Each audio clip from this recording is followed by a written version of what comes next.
अच्छा यार, सबसे पहले तो मैं जो है ना आपसे बात करना चाहता हूँ कि मुझे आज भी ना दो दोस्तों के मैसेज आए। मैसेज क्या है कि रईस भाई, हम ना दुबई आना चाह रहे हैं और आप हमें बताएं कि हम किस तरीके से आएँ। सबसे पहले तो मैंने उनसे सवाल किया कि यार, आप काम क्या जानते हो, आप यहाँ आके क्या करना चाहते हो। ठीक है, उनके पास जवाब यही था कि यार, हम कोई काम नहीं जानते। यार, जब आप काम कोई नहीं जानते तो आप यहाँ क्या करने आ रहे हो। सबसे पहले आप कोई काम सीखो। ठीक है, अगर आप पढ़े लिखे हैं, एजुकेटेड हैं, तो आप यहाँ आएँ, अपनी सीवीज़ लेके आएँ, आके यहाँ पे विज़िट वीज़े पे आ जाएं। ठीक है, विज़िट वीज़े पे आके आप अपनी सीवीज़, ऐप्स हैं कुछ, जैसे गल्फ जॉब हो गया, इंडिड जॉब हो गया, स्किल भी हो गया, ऐसे ही कुछ ऐप्स हैं। उन ऐप्स को मैं मेंशन कर दूंगा नीचे। आप उन ऐप्स पे अपनी सीरीज़ अपलोड करें और उन ऐप्स पे एक्टिव रहने की कोशिश करें। ठीक है, दूसरे नंबर पे जो भी आपके पास स्किल है, आपने सीवी में भी वही लिखना है और ऐप्स में भी वही मेंशन करना है कि जी, हमारी ये स्किल है और ये हमारा एक्सपीरियंस है। आपके पास एक्सपीरियंस है या नहीं है वो मैंने नहीं रखा। ठीक है, यहाँ पे ज़्यादातर जॉब्स हैं सेल्समैन की। ठीक है, सेल्स इंडोर है या आउटडोर है। आप अगर बोलना जानते हैं, आपके पास कोई भी चीज़ है, आप उसको सेल करना जानते हैं, तो आप कामयाब हैं, आपको जॉब मिलेगी और 100% मिलेगी। मेरे कुछ दोस्त हैं, उन्होंने ऐसी जॉब्स हासिल की हैं, 3-3 महीने की वीज़े लेके आए हुए थे और यहाँ आके उन्होंने तकरीबन 1-2 को 1 महीने के अंदर ही जॉब मिल गई और एक को तो 15 दिन में जॉब मिल गई थी। ठीक है, और सबसे बड़ी बात क्या है कि वो सेल्समैन थे, उनका एक्सपीरियंस था, उनको पता है यार मैंने ये चीज़ कैसे सेल आउट करनी है।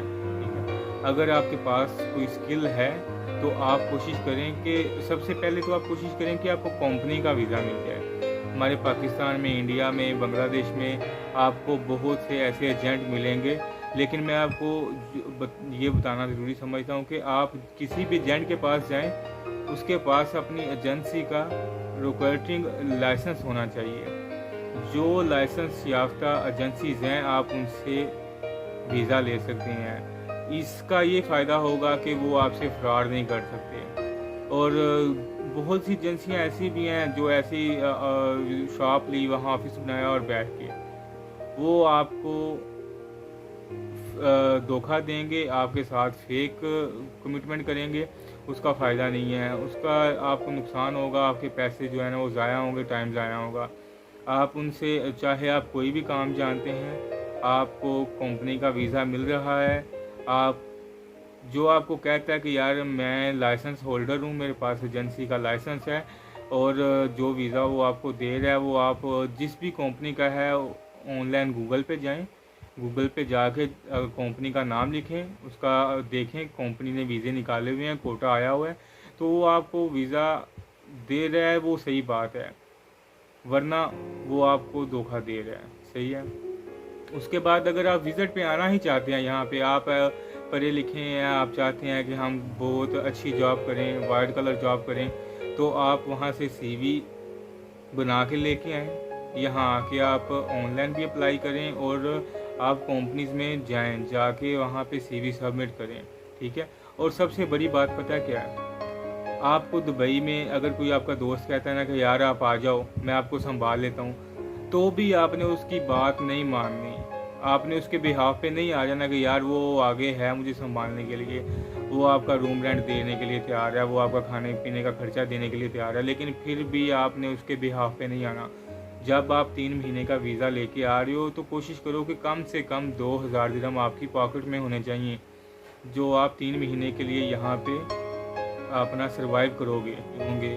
आपका दोस्त, आपका कज़न, आपका भाई, जो भी आपको यहाँ पे कह रहा है कि आप आ जाओ, हम जो मैं आपका खर्चा कर लूँगा, आप उसके बिहाफ पे नहीं आए। जो आप 2000 दिरहम लेके आ रहे हैं, उस 2000 दिरहम में से वो आपका 3 महीने का खर्चा होगा, खाने पीने का खर्चा होगा, आपके रूम रेंट का खर्चा होगा। उसके बाद आप जॉब ढूंढने जाते हो, आपका आने जाने का जो ट्रांसपोर्ट का खर्चा है वो होगा।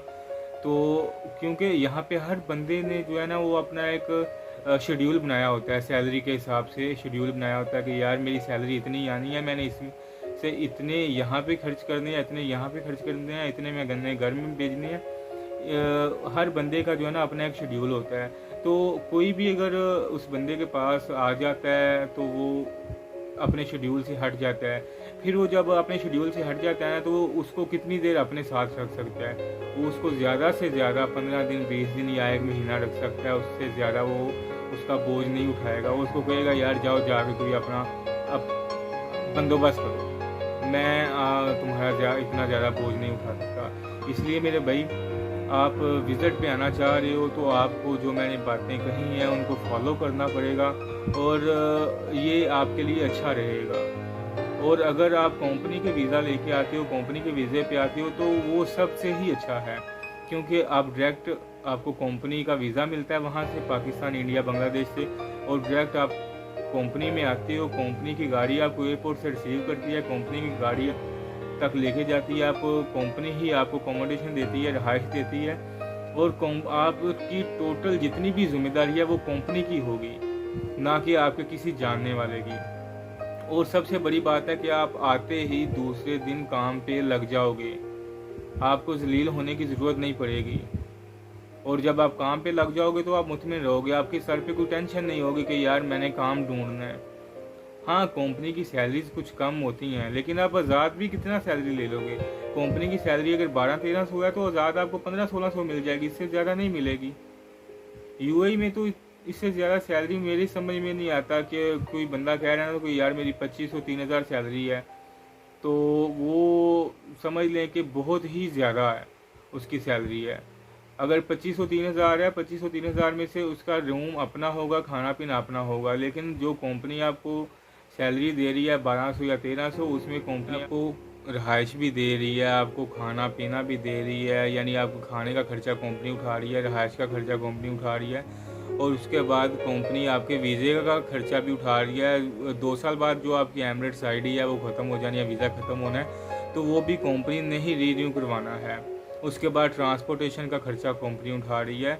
मैं तो ये समझता हूँ कि जो लोग, जो मेरे भाई, जो मेरे दोस्त कंपनी के वीज़े पे आ जाते हैं ना, वो आके यहाँ पे सेटल हो जाते हैं, उनको यहाँ पे जलील नहीं होना पड़ता, और वो बहुत ही अच्छे रह जाते हैं।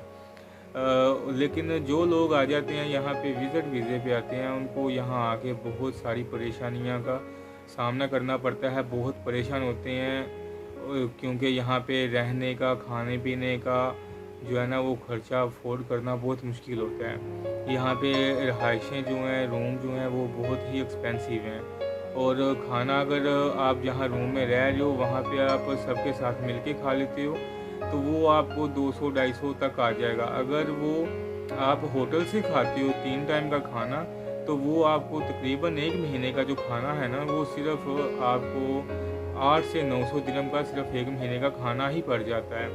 तो इसलिए बेहतर तो यही है, मैं यही आपको एडवाइस करूँगा कि आप जो है कंपनी के वीज़े पे आना पसंद करें। कंपनी के वीज़े पे एक बार आएँ, आके यहाँ पे सेटल हो जाएं।